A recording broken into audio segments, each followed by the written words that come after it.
여러분 안녕하세요. 노논오빠의 꿀팁 시리즈 시작해 보도록 하겠습니다. 이탈리아 여행을 35일 정도 했을 때 대도시보다는 소도시 여행에서 만족감이 컸어요. 첫 번째 이유로는 로마라면 밀라노가 좀 심했었는데 그때는 항상 이제 제가 짐을 몸에서 최대한 안 떨어뜨리고 다녔어요. 그러다 보니까 내가 이제 여행을 하는 건지 짐을 지키는 건지 모를 정도로 굉장히 그런 압박감, 스트레스가 심했어. 팔찌 사기도 당했었고, 소도시는 팔찌 사기, 소매치기 이런 걱정이 대도시에 비해서 확연히 떨어져. 그래서 마음 편하게 여행을 할 수 있었던 것 같아요. 두 번째, 대도시에 비해서 관광객 수가 적어요. 관광객 수가 적다 보니까 줄을 이제 덜 서도 되고 자연 경관을 바라볼 때 조금 더 여유롭고 한가롭게 볼 수 있다는 메리트를 느꼈고요.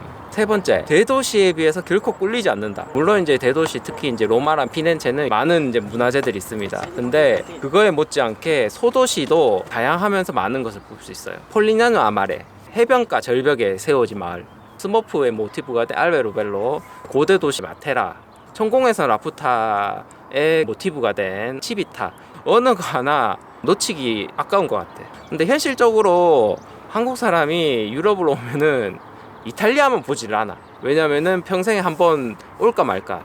물론 이제 많이 오시는 분도 있지만은 진짜 큰맘 먹고 와야 되거든요. 유럽 같은 경우에는 젊었을 때는 돈이 없어서 못 오고 나이 들면 시간이 없어서 못 오고 은퇴를 하면은 못 걸어서 여행이 힘들어. 그러다 보니까 그 많은 나라를 가기 위해서 이탈리아 같은 경우에는 3개, 4개 도시 정도밖에 안 보는데 그런 분들한테 소도시를 가라고 말하기는 좀 그런데 선택은 여러분들의 몫입니다. 소도시 여행의 단점은 없느냐? 아주 이제 치명적인 단점 때문에 사람들이 많이 안 와. 오는 게 너무 힘들어. 소도시 여행은 일단 교통편이 많이 불편해요. 일정이 빠듯한데 여기까지 일부러 오기가 조금 힘들 수는 있어. 아침에 일찍 깨야 된다거나 기차를 많이 타야 된다거나 버스를 많이 타야 된다거나. 근데 그 치명적인 단점에도 불구하고 오면은 만족하실 거예요. 물론 이제 저와 스타일이 비슷하시다면은 굉장히 만족하실 겁니다. 두 번째 단점, 숙소 구하기가 힘들다. 아니면 비싸다. 교통편이 불편하니까 나는 1박을 해야 되겠다 라고 마음먹으신 분들 호텔 어플로 검색하면은 숙소 가격이 일단 놀라게 돼요. 소도시 여행의 중심가에는 굉장히 비쌉니다. 딱 검색했는데 아 싸다, 싼 게 있다 그러면은 여행지와 거리가 굉장히 멉니다. 그래서 싼 거예요. 숙박을 하기도 그렇고 그냥 당일치로 여행하기도 좀 그렇고 그런 점 때문에 조금 소도시 여행을 망설이게 되는 경우가 있는 것 같아요.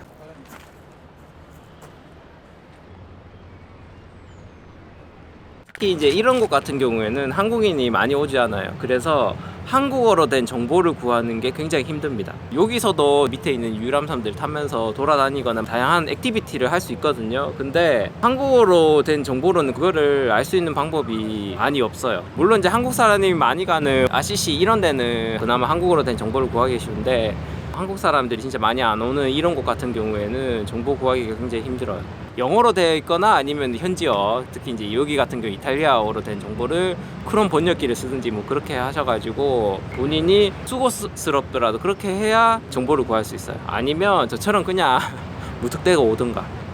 이런 곳에 대한 정보가 부족한 게 좀 아쉽긴 해. 정보를 드리고 싶어도 언어가 안 돼가지고 알려드릴 수가 없네요. 그런 단점에도 불구하고 소도시 여행은 여러분들에게 강추합니다. 그런 단점들을 극복하고도 올만한 가치가 있는 것 같아요. 그럼 여기까지 하겠습니다. 빠빠이.